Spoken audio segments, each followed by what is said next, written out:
No, it's been really exciting to, I mean, you just don't know. You expect a documentary to just sort of last about 5 minutes in the theatres, I guess, and so to see that it's, really being embraced is kind of surprising and delighting at the same time. Why do you think audiences have gone to it?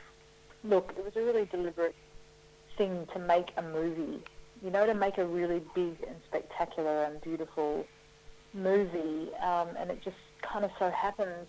I mean, we always obviously intended for it to be a cracking, great story as well, but I think because of what happened, it became an even bigger and more important story, and I think it speaks to broader truths than than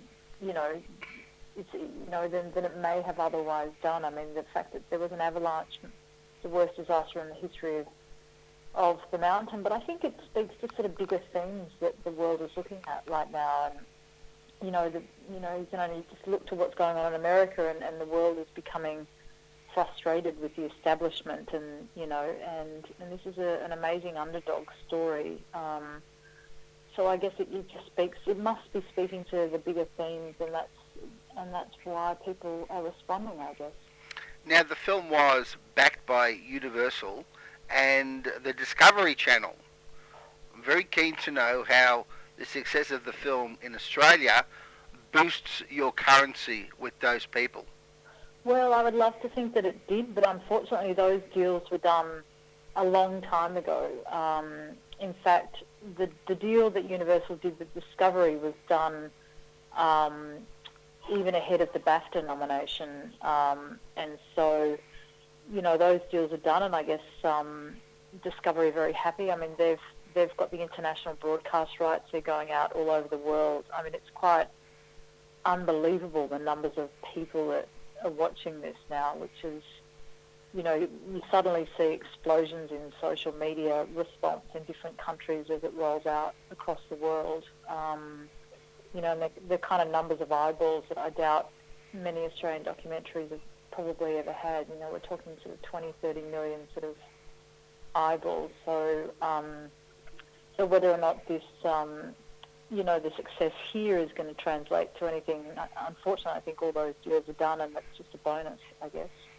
It won't be on Discovery Channel here in Australia because of the fact that we have the theatrical rights. Will roll out to a television deal at some point down the track, and hopefully that the success of it here will mean that we'll get better deals for pay TV down the track.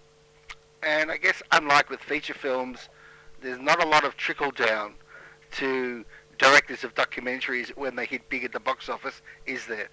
No. I don't think.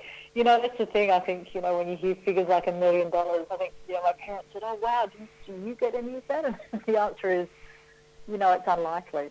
It's unlikely. The models being the way that they are, but it's not the only measure of success, and obviously it's not going to hurt my career.